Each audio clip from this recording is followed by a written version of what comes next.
Zaten yıllardır hem yayalar için hem sürücüler için bir kabus. Ne yazık ki Silopi.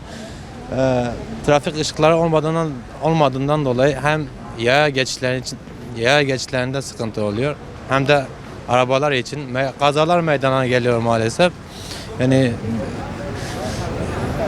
Talebiniz de ne yapılması? talebimiz trafik ışıkları olsun. Devamlı trafik ışıkları olmadığından dolayı hem yayalar devamlı sürücülerin araçların önünü kesmek zorunda kalıyorlar.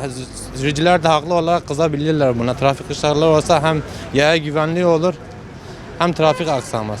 Düzenli bir şekilde hem yayalar olur. Olması gereken tek şey trafik ışığı zaten. Bir de alt geçitlerimiz yok, üst geçitlerimiz yok. Şu anda buraya bir alt geçit yapabilirler. Şu üç yola alt geçit yapabilirler. Daha iyi olur bence. Trafik ışıklarının daha yeni olması daha iyi olur. Peki yıllardan beri Silopi'de trafik ışığı yok. Bunun kazalara sebep oluyor. Tabii ki sebep oluyor. Yani yılda belki kaç bin insan ölüyor burada. Yani trafik ışıklarının olması, ölümlerin daha azalması lazım. Onun için trafik ışıkları mühimdir. Yıllardan beri Silopi'de trafik ışığı yok. Bunun hakkında ne düşünüyorsun? Ya güvenliği... Yani olması gereken bir şey. Mesela yarım saat, bir saattir buradayım. Servis bekliyorum. İzliyorum insanları. Yani bir arabanın bir insana çarpmaması için hiçbir neden yok. İnsanlar birden yola atlıyor. Arabalar durmuyor.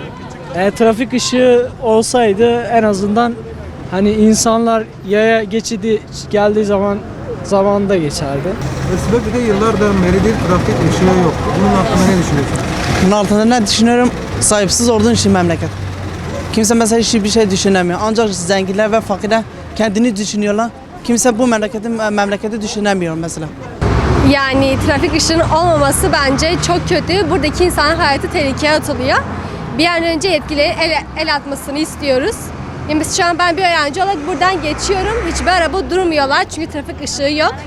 Burada sadece bir tek benim hayatım değil, tüm insanın hayatı tehlikede. Bütün yetkililerin buna el atmasını istiyorum. Kako hem trafik ışığı mutlaka ve direkt nemecos be farza.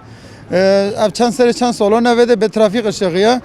Yani ışık iruj bariye geçitiyor her arabel hangodun menen vagedi düzensiz ulaşım çedbe artık sorumluya ve belediye ve karayolları bir ki ve mutlaka böyle bir parça şehir nüfusu 100,000 derboz biya hejo trafik ışığı ile yani iru fatki ne gündoji haya zaten remeci malumun çıkana khashin hun bini o antisipasyon vaziyet.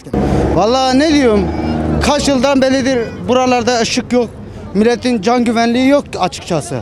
Millet yani ışıklarımız olsa millet daha güvenli karşıdan karşıya geçebiliyor. Bu yüzden yani ışıklarımız olsa daha güzel olur. Daha iyi olur bence. Tabii ki yoğun olarak yani araçlar buradan geçiyor. Genelde sınır kapısına yakın olduğu için biz de bundan zorluk çekiyoruz taksiciler olarak. Özellikle yayaların geçme durumu çok yoğun olduğu için bazen kuyruklar oluşuyor. Ve bu kuyruklardan da biz de ulaşımda zorluk çektiğimiz için kolaylıkla yolcularımıza, müşterilerimize yetişemiyoruz. Bu konuda çok zorluklarımız oluyor. Bazen acil hastamız oluyor. Acil hastayı nitekim bir acil durum olduğu zaman biz bu konuda bir ambulans görevini biz yerine getiriyoruz. Yani sonucunda bunu hastaneye yetiştirme şeyi üzerimize düşüyor. Bu kalabalıktan dolayı da yetiştiremiyoruz bazen. Bu durumlar da söz konusudur. Onun için Silopi'de ışıkların olması şarttır.